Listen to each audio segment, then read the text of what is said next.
नमस्कार, Asian news की खास पेशकश में आप सभी का स्वागत है। मैं हूं आपके साथ भागीरथ साहू। दतिया उपचुनाव के लिए सुबह से मतदान शांतिपूर्ण माहौल में जारी है। अब तक 61% वोटिंग हो चुकी है और मतदान शाम 6 बजे तक जारी रहेगा। मतदान को लेकर मतदाताओं में उत्साह देखा जा रहा है। उपचुनाव में 2,20,410 मतदाता अपने मताधिकार का प्रयोग करेंगे, जिनमें 1,16,000 पुरुष मतदाता और 1,04,285 महिला मतदाता शामिल हैं। जिले के 291 मतदान केंद्रों पर कड़ी सुरक्षा के बीच मतदान कराया जा रहा है। जिले में सभी मतदान केंद्रों पर कड़ी सुरक्षा के बीच शांतिपूर्ण तरीके से मतदान जारी है। भाजपा के आशुतोष तिवारी, कांग्रेस के घनश्याम सिंह, आजाद समाज पार्टी के दामोदर सिंह यादव के अलावा 18 अन्य उम्मीदवार भी चुनावी मैदान में है। और आपको बता दें कि आज मतदान है और 3 अगस्त को वोटों की गिनती होगी और यह तय होगा कि दतिया के महासंग्राम में कौन जीत का परचम लहराएगा।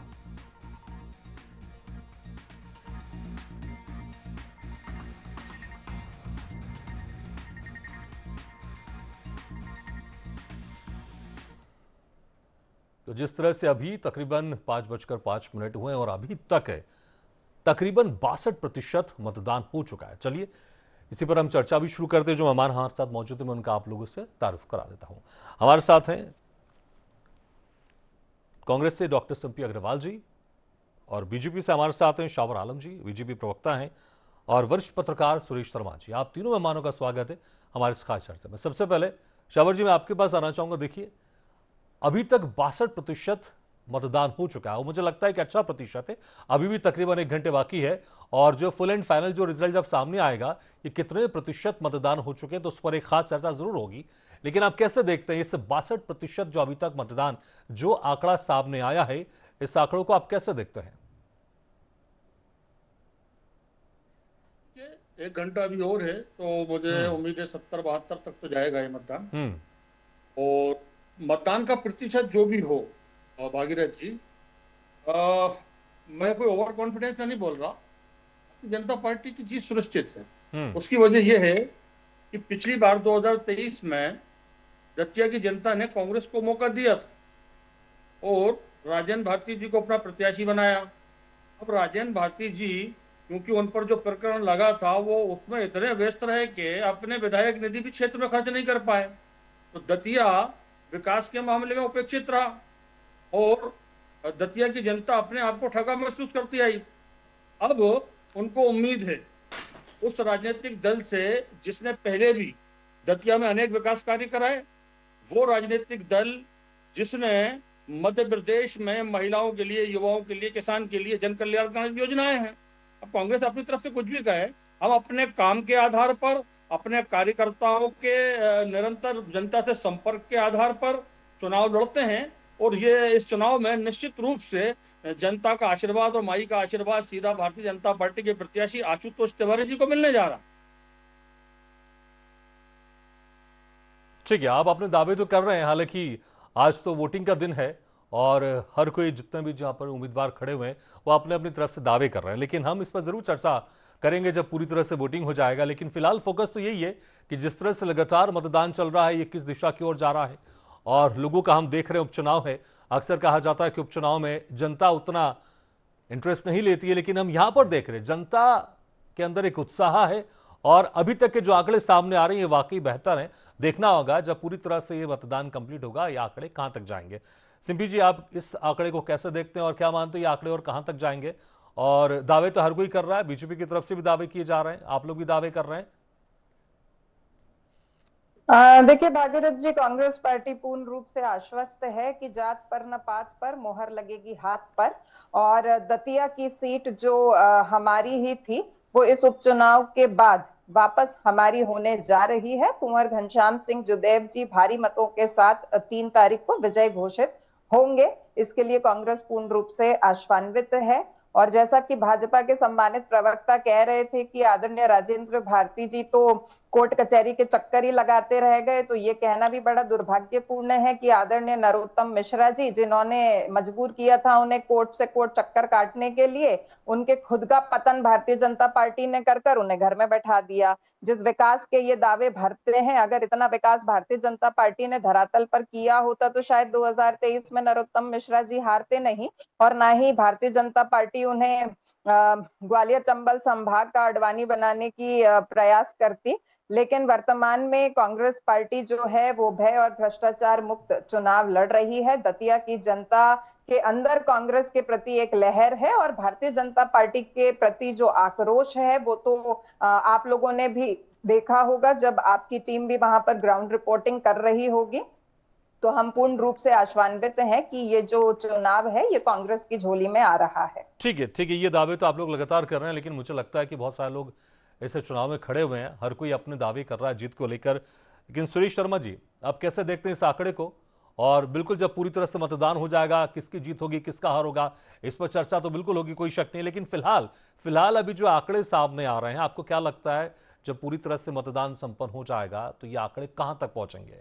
और जैसा मैंने पहले भी कहा था कि अक्सर जो आम जनता होती है वो सोचती है उपचुनाव है, उपचुनाव में ज्यादा इतना इंटरेस्ट हम देखते नहीं है। लेकिन ये उपचुनाव एक ऐसा उपचुनाव है जो कि पूरी तरह से विधानसभा चुनावों की तरह ही इसमें रंगत है। पूरा महासंग्राम है, हर दावेदार अपनी तरफ से जीत का दावा कर रहा है, जनता में भी उत्साह है।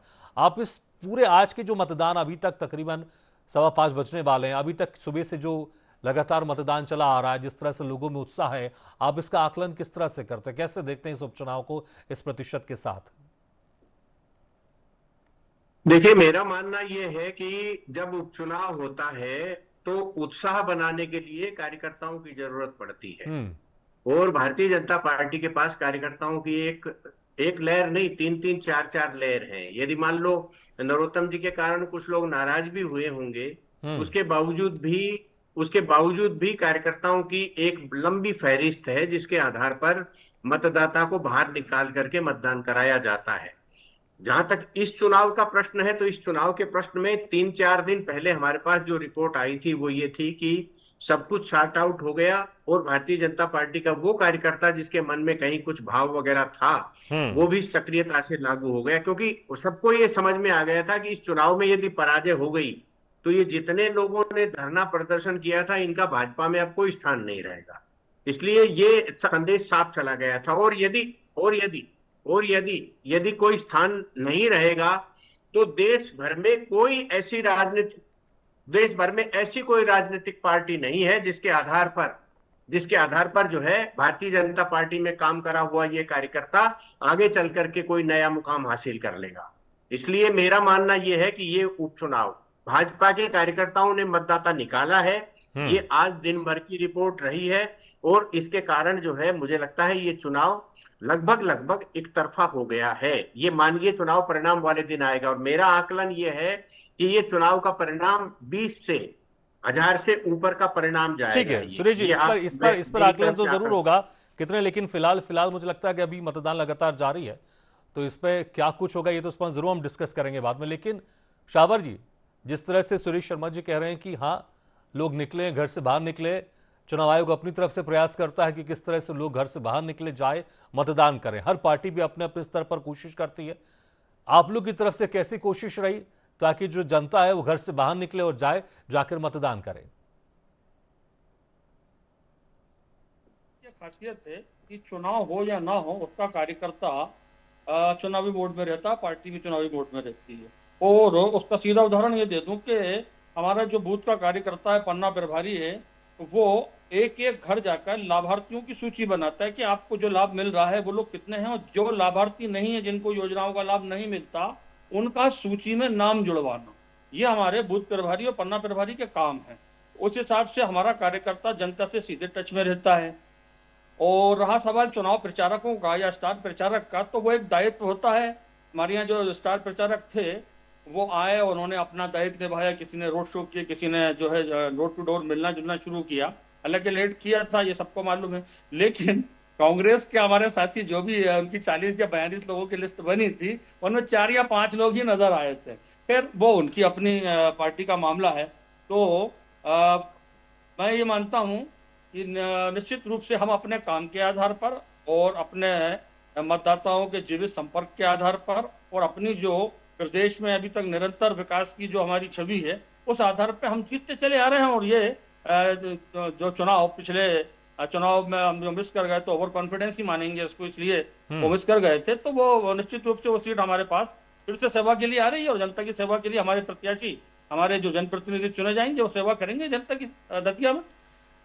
ठीक है, ये दावा तो लगातार आप सभी पार्टी कर रहे हैं, सभी उम्मीदवार कर रहे हैं जो इस चुनावी मैदान में उतरे हैं, लेकिन डॉक्टर सिंपी जी, किस तरह से आप लोग की तरफ से भी कोशिश हुई, क्योंकि जैसे मैंने पहले ही कहा कि चुनाव आयोग भी कोशिश करता है, बड़े बड़े कैंपेन चलाता है और होना भी चाहिए कि लोग अपने घर से बाहर निकले जाएं, मतदान करें, क्योंकि लोकतंत्र में आम जनता के लिए सबसे बड़ा ये एक अधिकार होता है, सबसे बड़ी ताकत होती है कि वो अपने नेता को चुने, अपने विधायक को चुने, अपने सांसद को चुने, अपने मुख्यमंत्री को चुने, अपने प्रधानमंत्री को चुने। और ये उपचुनाव है, यहां पर कांग्रेस ने किस तरह से कोशिश की कि आम जनता घर से बाहर निकले, जिसको अक्सर पार्टी अपने कार्यकर्ता भी कहते हैं, जिसको अपने पार्टी समर्थक भी कहते हैं, लेकिन हम उसको आम जनता बुलाएंगे क्योंकि आम जनता आज वोट डाल रही है।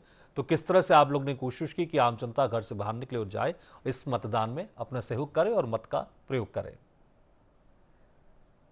देखिए भागीरथ जी, अभी हाल ही में कांग्रेस ने जो उपचुनाव जीता था, बिल्कुल उसी मॉडल के ऊपर हमने दतिया के अंदर भी काम किया है, जहां पर हमने क्लस्टर, सेक्टर और बूथों में इस पूरे क्षेत्र को विभाजित किया था, जहां पर हमारे वरिष्ठ नेतृत्व से लेकर जो हमारा बूथ कार्यकर्ता है वो सभी डोर टू डोर संपर्क कर रहे थे।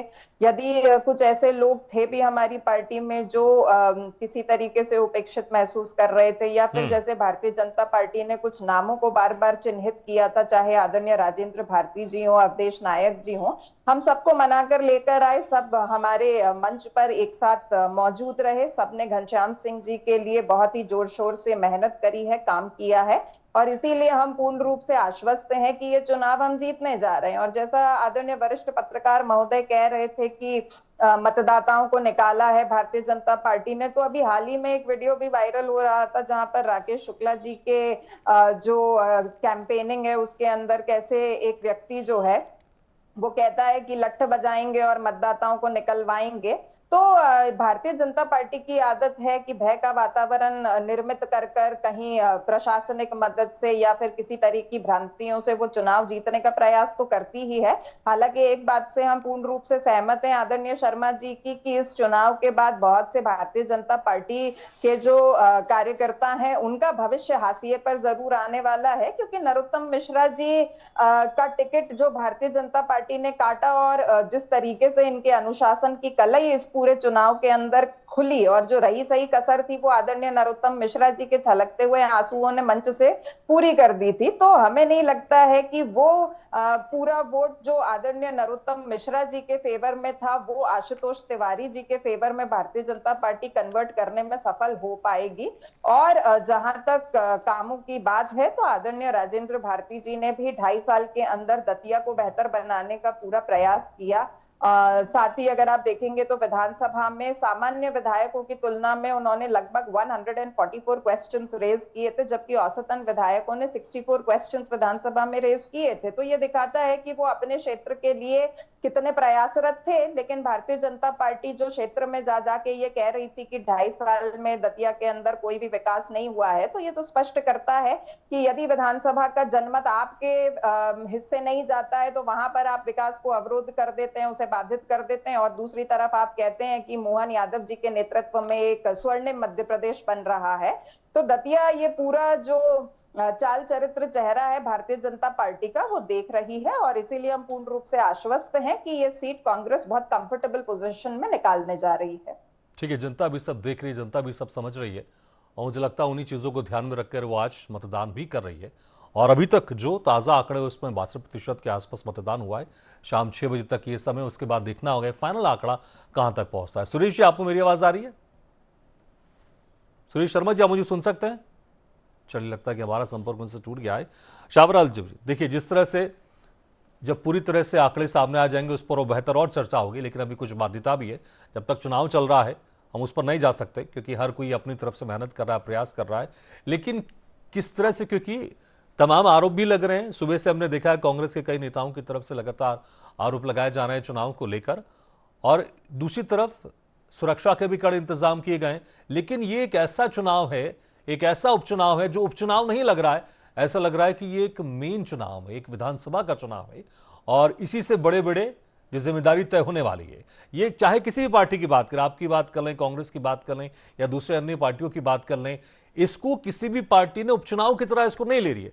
क्या बीजेपी से भी उपचुनाव की तरह ले रही थी कि वाकई, जैसे अक्सर कहते हैं कि आप लोग तो हमेशा चुनाव के लिए तैयार होते हैं, लेकिन कितना अलग हटके ये चुनाव रहा है, उपचुनाव जहां पर मतदान हो रहा है, और किस तरह से जो इसकी रणनीति आप लोग ने तय की थी, क्या वाकई बीजेपी से सिर्फ एक आम चुनाव की तरह ले रही थी, या फिर इससे बिल्कुल एक अलग अंदाज में, जैसे कि एक अहम चुनाव है, एक मेन चुनाव है, उस स्तर पर इसको लेके गई?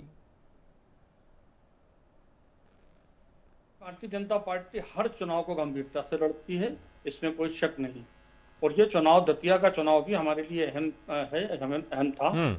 और अभी कांग्रेस जिस तरीके से आरोप लगाती आ रही है, जैसे पिछली बार जीतू पटवारी जी ने पुलिस प्रशासन को, एसपी तक को धमकाया था, फिर उनका एक मामला और आया था दतिया में, दो मामले उनके दर्ज हुए हैं। मैं आपको एक बात और बता दूं, 3 अगस्त को हो सकता है कि ये ईवीएम पर और हमारे मशीनरी पर, प्रशासन पर ये आरोप लगाएंगे, ये तय मान के चलिए, जबकि ऐसा होना नहीं चाहिए। तो भारतीय जनता पार्टी तो गंभीरता से चुनाव लड़ रही है और उसको अब सेवा का मौका मिलने जा रहा है, इसमें कोई शक नहीं है। और उसकी वजह यह भी है भागीरथ जी कि एक मौका दिया गया था कांग्रेस को। और शिंपी जी को मैं बता दूं कि आपका ये कहना है कि विकास कार्य बहुत सारे हो गए, आप राजेंद्र भारती जी की विधायक निधि का पता करिए कि उनको जो 2.5 वर्ष का जो उनकी विधायक निधि, उसमें कितना खर्च किया गया। और दूसरी बात, हमारे यहाँ नरोत्तम मिश्रा जी से लेकर पूरे भाजपा के एक एक कार्यकर्ता आपको नजर आए, लेकिन क्या राजेंद्र भारती जी और अन्य लोग नजर आए आपको? क्या, नहीं पूछना चाहता। और आपके स्टार प्रचारक क्या पूरे आए थे क्या? तो ये फर्क है कांग्रेस और भाजपा में। ठीक है, समय का मैं जवाब ले लेते हैं। शिंपा जी, एक तो ये सवाल शावर जी कह रहे थे कि आप लोग लगातार आरोप लगाते रहे, 3 अगस्त को भी आप लोग आरोप लगाएंगे। फिर वो प्रचार को लेकर भी सवाल खड़े कर रहे हैं कि जिस तरह से बीजेपी ने प्रचार किया, वो कह रहे हैं कि कांग्रेस उस तरह से प्रचार प्रसार नहीं कर पाए। जवाब दे दीजिए। देखिए, आदरणीय शावर आलम साहब ने शायद उन वीडियोस को नहीं देखा होगा जिसमें राजेंद्र भारती जी कांग्रेस के मंच पर मौजूद थे और आदरणीय कुंवर घनश्याम सिंह जी के लिए वो प्रचार प्रसार कर रहे थे। अवधेश नायक जी भी जीतू पटवारी जी के साथ आए थे और मंच से ही शायद उन्होंने सार्वजनिक रूप से इस बात पर और इन अटकलों पर विराम लगा दिया था कि वो भारतीय जनता पार्टी के अंदर नहीं जा रहे हैं। और जैसा कि आप राजेंद्र भारती जी के विकास कार्यों पर बात कर रहे थे, तो आपके ओपनिंग रिमार्क्स का ही हमने जवाब दे दिया था कि नरोत्तम मिश्रा जी, जिन्होंने 2.5 साल उन्हें कोर्ट से कोर्ट जाने के लिए मजबूर कर दिया था, उनका स्वयं का पतन तो आपकी पार्टी ने कर दिया। तीसरी बात, आपने जीतू पटवारी जी के वक्तव्यों पर आरोप लगाया शावर साहब, तो फिर वक्तव्य तो नरोत्तम मिश्रा जी के भी हैं जो प्रशासन को खुली चुनौती देते हैं कि मैं दोस्ती और दुश्मनी नहीं भूलता हूं, और कहीं ना कहीं वो सीधा मध्य प्रदेश के गृह मंत्री को ही ललकार रहे थे और उनके सम्मान को सार्वजनिक मंच से शून्य करने का काम कर रहे थे।